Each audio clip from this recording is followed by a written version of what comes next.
সার সংকট আপনি নিশ্চয়ই দেখতে পাচ্ছেন এবং গণমাধ্যমে খবর গতকাল রংপুরে সংকটে তৈরি হয়েছে। আজকে কৃষক মজুর সংহতি, বাংলাদেশ কৃষক মজুর সংহতি তারা বলছে সংকটের কারণে কৃষকরা কালোবাজারে অতিরিক্ত দামে সার কিনতে বাধ্য হচ্ছেন। সরকার নির্ধারিত পরিবেশকরা ভর্তুকির সার বাইরে কালোবাজারে বিক্রির জন্য গোপনে মজুদ গড়ে তুলছেন। এইখানে কি সরকার কোনো কারণে নিয়ন্ত্রণ করতে পারছে না? বিষয়টা কেমন? ধন্যবাদ আসল ভাই, এবং একই সাথে আমার দুই সহ-আলোচক এবং দূরের এবং কাছের যারা শুনছেন সবাইকে শুভেচ্ছা।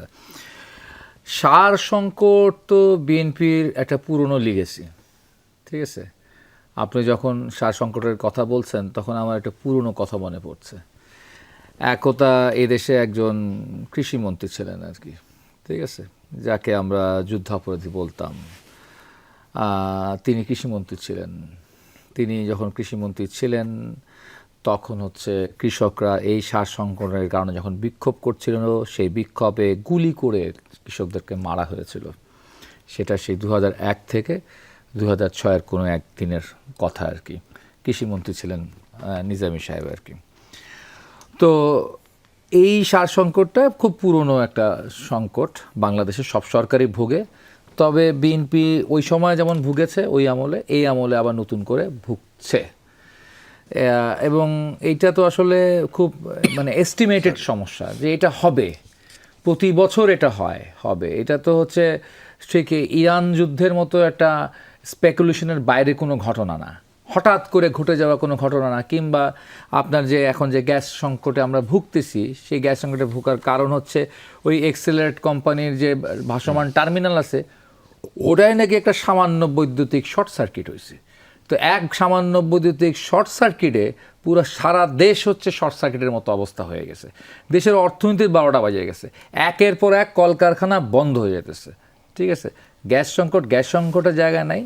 এইটা যা বিশাল জ্বালানি সংকট, বিশাল এখন বেকারির একটা ইয়া হয়ে গেছে, বেকারত্ব ছড়ায় পড়তেছে মহামারীর মতো করে। কিন্তু যেই মার্কিন যুক্তরাষ্ট্রের যেই কোম্পানি এই যে তথাকথিত শর্ট সার্কিটটা ঘটে গেল, তাদের খুব একটা তো আমি দেখি না যে সরকারের সাথে তাদের ডিলিংসটা কী হচ্ছে। এই তো আবার এক পুরনো ঘটনার কথা মনে পড়ে যায়, সেটা মাগুরছড়ার অক্সিডেন্টালের ঘটনা মনে পড়ে যায় সেই নাইকো দুর্নীতির কথা আর কি, ঠিক আছে। এগুলোও তো সেই বিএনপি জামাত ইসলামের জোট সরকারের আমলে এই ঘটনাগুলো ঘটেছিল আর কি। তখন পার্টনার ছিল জামাত এই বিএনপির আর কি।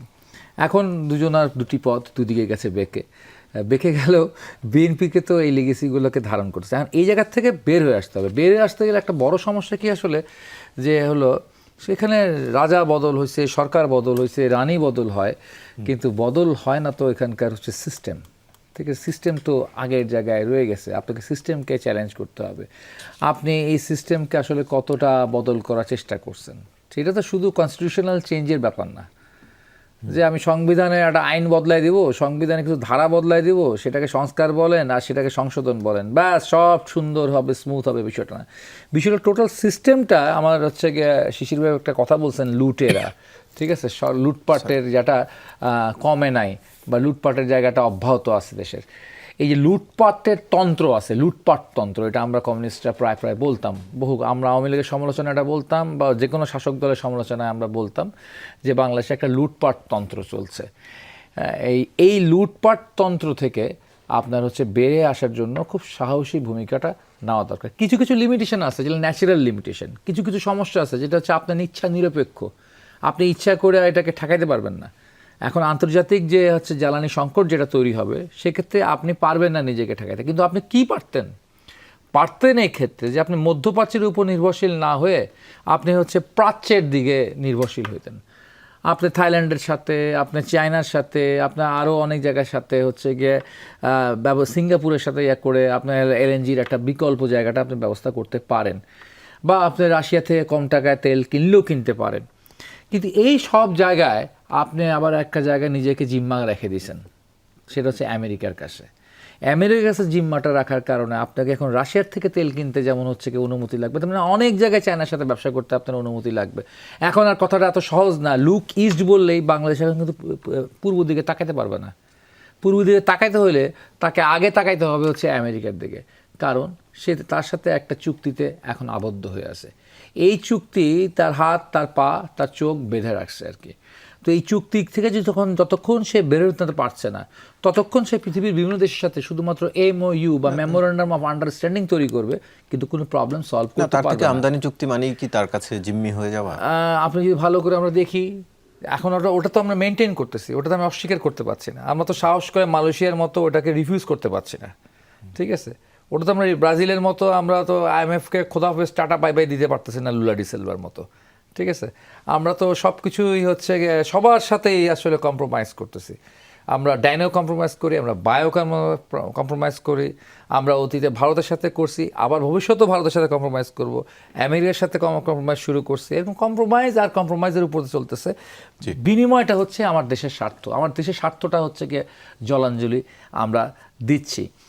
আর এই জায়গা থেকে যদি আপনি বেরোতে হয়, এখন আমাদের হচ্ছে NCP একটা নতুন অ্যাপ্রোচে এসছেন। আমি অ্যাপ্রোচটাকে অভিবাদন জানাচ্ছি, ঠিক আছে? তথ্য নিয়ে, ডাটা নিয়ে আসছেন, কিন্তু সেই ডেটার উপরেও খুব বেশি কিন্তু আমরা ভরসা করতে পারি না, ঠিক আছে? সেই ডাটা আসলে যে সংগ্রহের যে বিষয়গুলো আছে, আমার দেশের মানে রাজনৈতিক দল পুরোপুরি রাজনৈতিক দল হয়ে ওঠে না, রাজনৈতিক প্রতিষ্ঠানে রূপান্তরিত হয় না। তার মধ্যেও থাকে অনেক রকম হচ্ছে মানে দুর্বলতা থাকে, মানে সুন্দরভাবে বললাম আর কি। এই দুর্বলতাগুলোর কারণে অনেক সময় হচ্ছে সত্য জিনিসটি প্রকাশিত হয় না।